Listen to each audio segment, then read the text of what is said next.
Niteka n'umunezero nagere vyo gusubira kubana namwe banywanyi bacu mubana natwe makuru n'ibiganiro vya misi yose tubandanya gushikiriza kuri numbonesha kure yacu ari nayo yanyu Muhuza TV.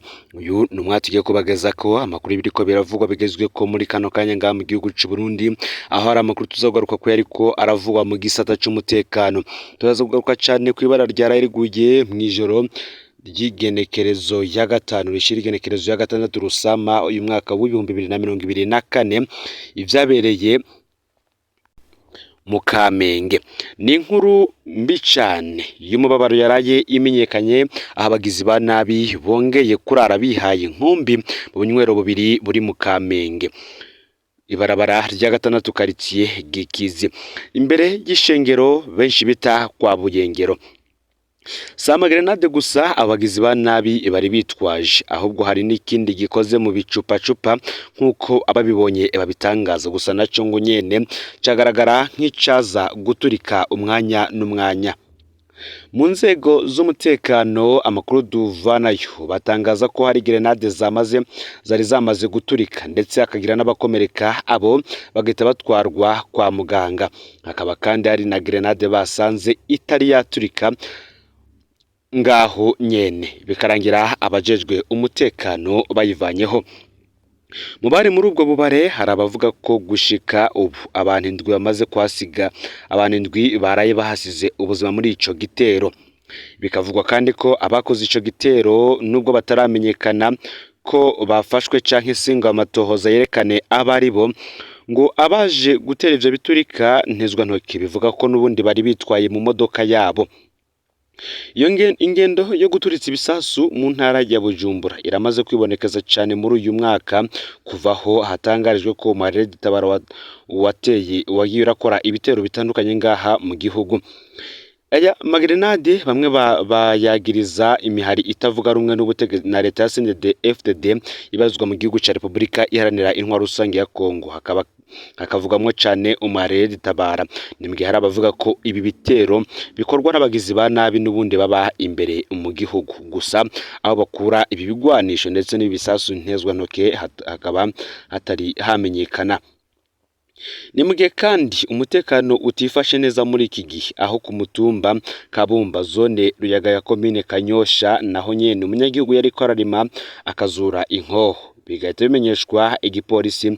Bamwe bakavuga ko hadafashwe ingingo zihuta cyane ingendo iza gufata umurindi ukomeye guturitsa ibisasu cyane mu gisagara ca Bujumbura ndetse n'ahandi hantu bigaragara ko hahurira abantu benshi, baba mu masoko, mu bubare ndetse n'ahandi. Tugiye kugaruka kuri turika ryaraye ribaye mu ijoro ryaheze, ico inzego z'umutekano zitangaza ndetse n'ico abari ngaho bariko baratangaza.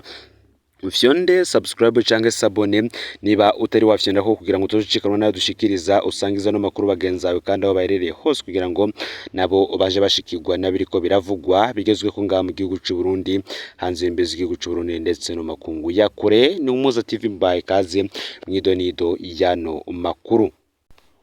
Bati muze mucungere kuko za nkozi z'ibibi zikunda gutera amagrenade zasubiriye. Ingendo mbi yo gutera amagrenade abantu n'ibintu ntiyari herutse mu gihugu, none mwino minsi vyasubiriye kwiyadukiza mu mere magabo.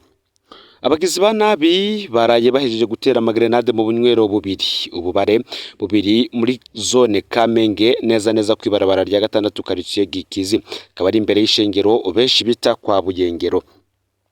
Bamwe mu banyagihugu bari bateramiye muri ubwo bubare bakomeretse batwaye kwa muganga vyihuta. Abagizi ba nabi baciye biruka, bivuga ko bari mu modoka, abapolisi bahashitse ari benshi gutabara. Muri ubwo bubare kandi abapolisi bafashe grenade imwe itari bwaturike yari yitwajwe n'abo bagizi ba nabi. Ikindi kigaragara kandi ngo ni ikintu gikoze mu buryo butangaje kitari bwaturike, biboneka ko cari gwava giturika gikoze mu bicupa, niko abakibonye batangaza. Gushika ubu ntibiramenyekana ko hari umunyagihugu yoba yasize ubuzima, nubwo hari amakuru aje kudushikira muri aka gatondo, imbere yuko mu gihe twari ko dutohoza vyinshi birabana n'iyi nkuru ndetse n'ivya magrenade yaraye aturikijwe muri ubwo bubare. Bivugwa yuko abanyagihugu 7 bari muri ubwo bubare, 4 mu kabare kamwe n'abandi 3 mu kandi ari bo baraye bahasize ubuzima. muri iyi minsi kuva mu kwezi kwa Ntwarante uyu mwaka haragiye hibonekeza ingendo zitandukanye, ingendo mbi cyane yo gutera ibisasu ndetse no kubitega ahantu hahuriye abantu benshi. Ibya mbere byagaragaye byari ibisasu bitatu byari byatezwe mu isoko ahantu hahurira abantu benshi. Ibya kabiri byagaragaye bikavugwa ko aribyo byaturikanye akazu ka Regideso kabamo ibikoresho byo gutanga umuyagankuba mu mazone atandukanye y'igisagara cya Bujumbura, ndetse ibyo bikaba bivugwa ko byanabereye hafi y'ikambi Muha, ikambi y'igisoda. Ni nako kari mu minsi iheze havuzwe iby'iturika ridasanzwe ry'akazu n'ubundi ka Regideso kajejwe gutanga umuyagankuba hafi y'ibiro by'ubushikiranganji bw'umutekano. Ibyo byose bikaba bigaragaza ko abagizi ba nabi n'ubundi baticaye bariko barakora umwanya n'umwanya kugira ngo babuze umutekano kandi bagume batwara ubuzima abanyagihugu bitekaniye. Ni mu gihe kandi ngibi bidahindutse inzego z'umutekano zikaze gukizura mu ijoro muri zone Kanyosha, Murantunge mu Kanyosha zone Ruyaga, umurimyi nawe yazuye inkoho ariko ararima. Ibi bikaba bitanga ibimenyetso bidasanzwe ko n'ubundi hoba hari inkoho zagiye ziratabwa mu butaka bw'u Burundi, zitabwe n'abagizi ba nabi, mu nyuma bo ngo umwanya n'umwanya bashatse gutera bakazoza ataco binona, bo baterura inkoho gusa n'ubundi baja kugirira nabi abanyagihugu nk'uko bitangazwa. Ni mu gihe kandi hari inkuru y'umurundi yitwa Irakoze Blaise yari yatashe mu Burundi avuye mu Bugande, aca arahagarikwa n'iperereza ageze ku mupaka wa Kobero. Uyo musore yitwa Irakoze Blaise ni umurundi yari amaze igihe arangurira imirimo yiwe mu gihugu cy'u Buganda ahitwa na Kasongero. Niho rero yafata umugambi wo gusubira mu Burundi kubera ikimuranga cyari cyarataye igihe. Blaise yaciye mu buserukizi bw'u Burundi Kampala kurondera urupapuro atahira ko bita go home. Abiyo bakavuga ko aho mu buserukizi bw'u Burundi Blaise abajijwe ibibazo byinshi cyane, ariko akibaza ko atacu bitwaye mu gihe atacu yagiriza akaba atashe mu gihugu cy'amavukiro. Abiyo rero bavuga ko kuwa gatandatu ku mugoroba igenekerezo ya 4 Rusama uyu mwaka wa 2024 Blaise Irakoze yuriye imodoka ya agence bita Friends kugira imushikane Bujumbura. Yabaye acinjira ku mupaka w'u Burundi Kobero ejo haheze, asanga abakozi b'iperereza baramurindiriye bafise n'ifoto yiwe.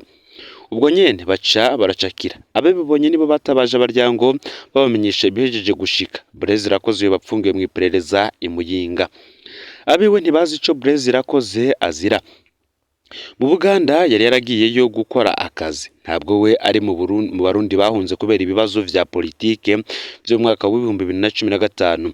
Nkuko mu vyibuka kandi haracindwa izikeya undi Murundi yari amaze imyaka ba mu Rwanda no mu Buganda yaratashe nkuko nyene aca arahagarikwa n'iperereza rifatikanije n'imbonerakure amara indwi irenga atahuza irengero ryiwe.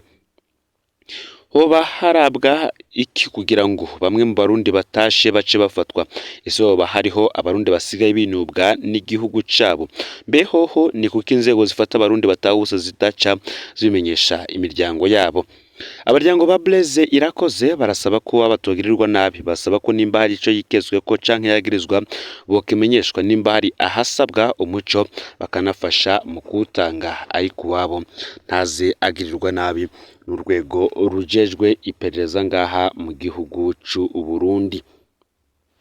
Ni mu gihe kandi mu yandi makuru nk'uko tubibona biriko biravugwa yuko ubwoba ku bitaro by'abasirikare mu Kamenge yo by'indwara Ebola twabagajije ko ni mugari Giteka iri kiriyemereza iremitanya rishobora gukorwa ryo kwerekana abakoze ubwicanyi burenga 500 mu myaka 3.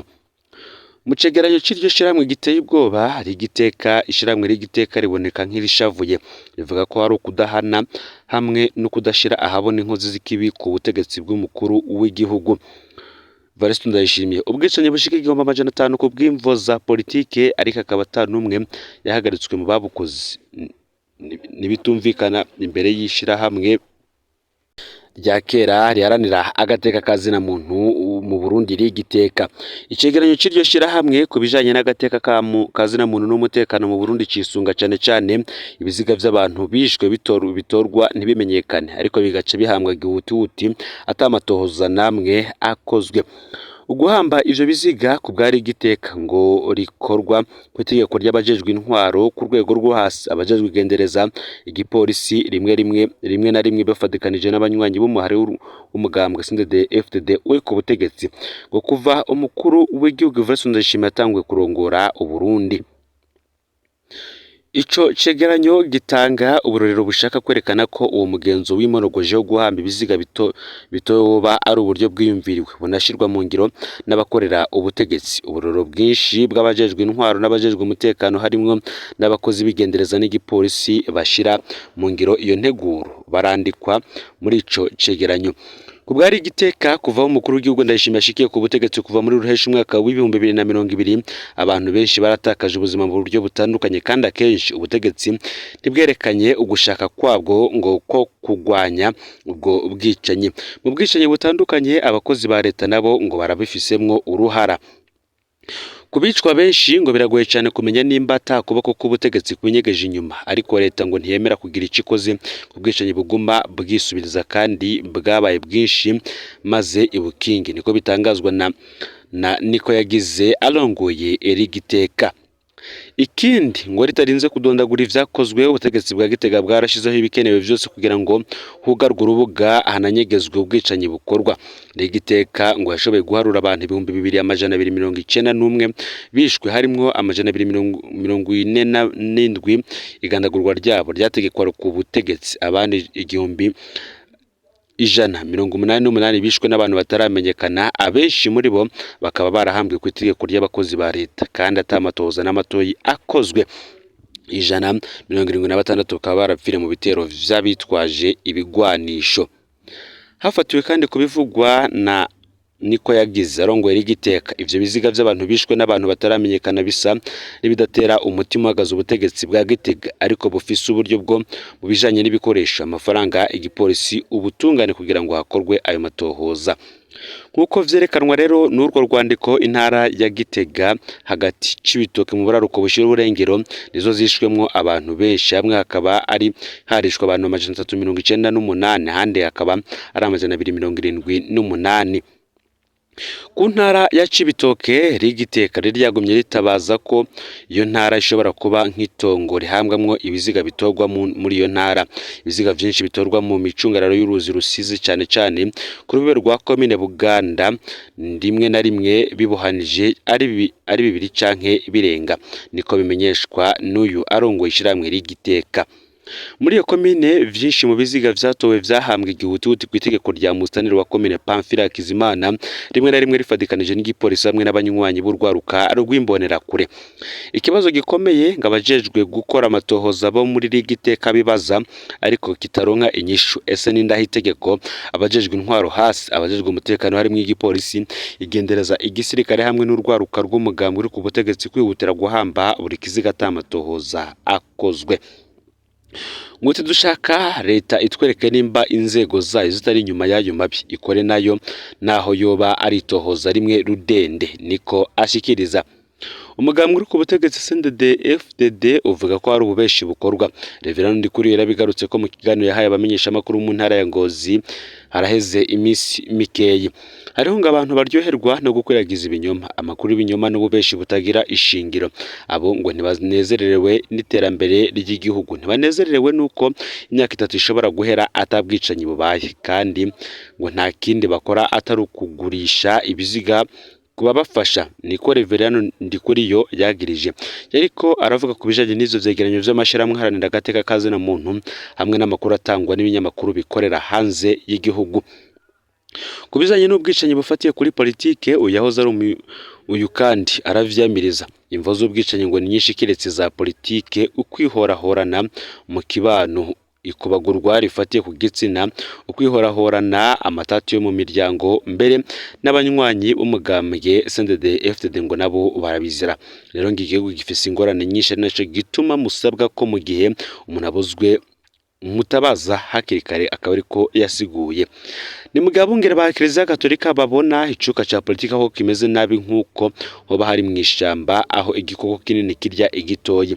Itangazo baheruka gusohora basavye umukuru w'igihugu cy'u Burundi guharanira agateka kabashikiriza ivyumviro kurwanya ukudahana no kutenganirana mu vya politike mu gihe muri iki gihe hegereje amatora y'abashinga amateka n'abakinguza amateka hamwe n'ay'umukuru w'igihugu mu mwaka w'ibihumbi 2025 ndetse no mu mwaka w'ibihumbi 2027.